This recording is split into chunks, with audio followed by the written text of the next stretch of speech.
Assalamualaikum warahmatullahi wabarakatuh. Ilmu sejarah memang pertama-tama harus tunduk kepada hukum yang bersifat fundamental, yaitu kontinuitas.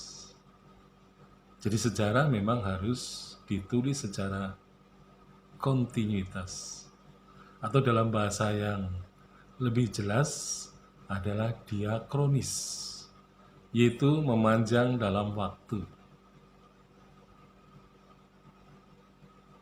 Nah, apakah sejarawan itu mampu ya menulis secara diakronis? Karena penulisan sejarah yang memanjang dalam waktu tentu saja ini merupakan suatu penulisan sejarah yang disebut sebagai sejarah umum. Jadi sejarah umum ini merupakan sejarah yang ditulis dari masa ke masa. Nah, tetapi penulisan sejarah dari masa ke masa hanya bisa dilakukan manakala harus melibatkan banyak sejarawan. Jadi sejarawan pada dasarnya lebih tertarik untuk menulis sejarah yang terkait dengan tema-tema tertentu atau yang berkaitan dengan penelitian yang bersifat khusus, bukan penulisan bersifat umum. Jadi kalau sejarah khusus itu adalah sejarah yang terjadi dengan tema-tema tertentu, ya. Jadi temanya bukan tema yang luas, tetapi tema-tema yang kecil, yang detail itu ya, pada satu lokalitas tertentu. Nah, hal itu memang karena dipengaruhi oleh faktor keterbatasan sejarawan untuk menulis sejarah yang panjang pada masanya.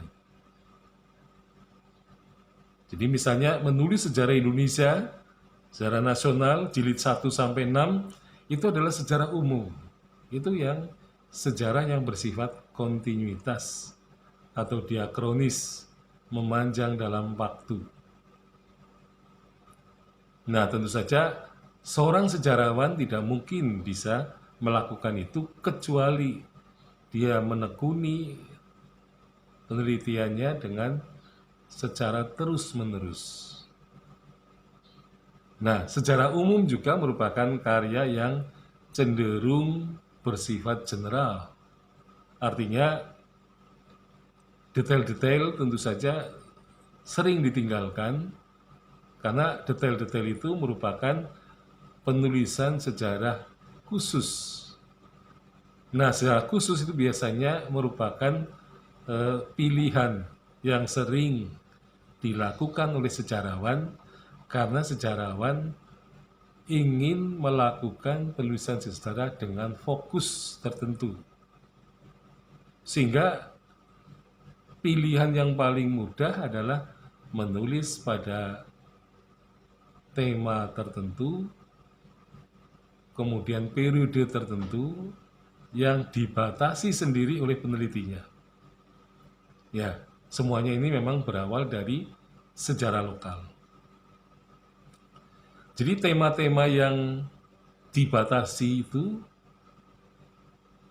tetapi akan cukup dalam apabila sejarawan melakukannya dengan tidak hanya diakronis tetapi sinkronis. Artinya dia melebar dalam ruang.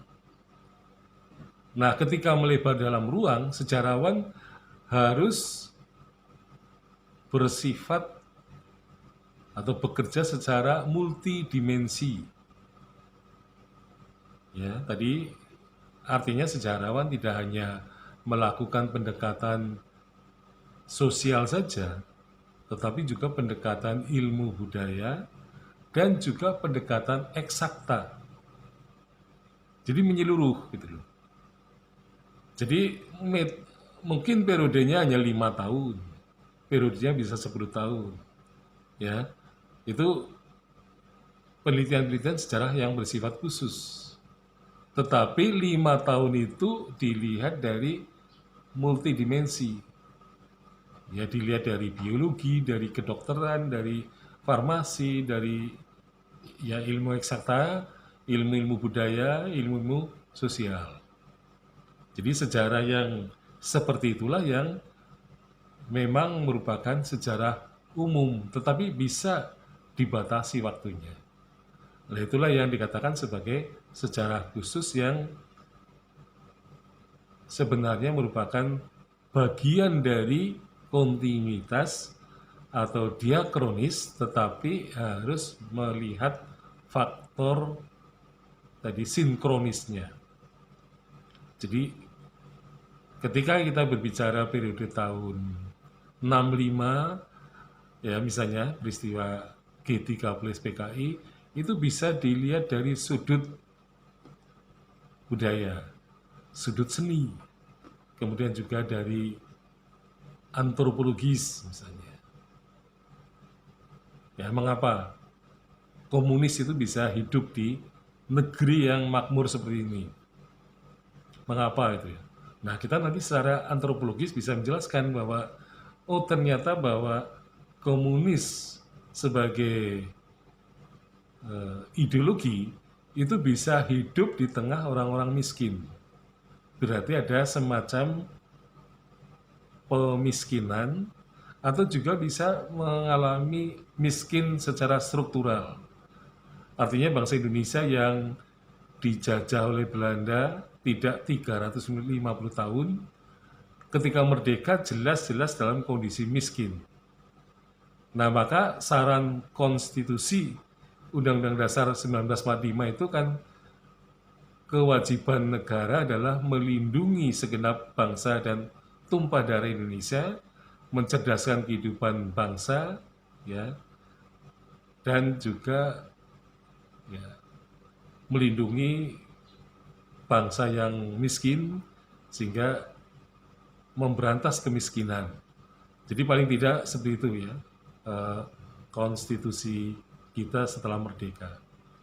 Karena apa? Bangsa yang miskin itu adalah bangsa yang berbahaya. Dalam agama Islam misalnya, orang yang fakir bisa menuju ke kekufuran. Nah, jadi ketika komunisme sebagai ideologi itu diterima oleh bangsa Indonesia, berarti bangsa Indonesia sedang mengalami kondisi yang tidak menguntungkan, dalam kondisi yang kufur, yang apa? Kondisi yang fakir, kefakiran. Jadi bangsa yang fakir itu cenderung akan kufur. Nah, jadi salah satu untuk memberantas ya, atau katakanlah membuang ideologi komunisme, ya, negara harus memakmurkan rakyatnya. Jadi kata yang sangat enak sekali dikatakan, makmurkan rakyatmu, maka komunisme akan hilang dengan sendirinya. Tetapi ternyata bahwa pemimpin-pemimpin bangsa Indonesia juga punya egoisitas yang tinggi. Artinya mereka ternyata lebih memperhatikan dirinya sendiri daripada rakyatnya. Sehingga banyak rakyat Indonesia yang miskin atau berada di bawah garis kemiskinan secara turun-temurun, dan akhirnya bangsa Indonesia terpapar oleh ideologi komunisme. Sekian, Assalamualaikum warahmatullahi wabarakatuh.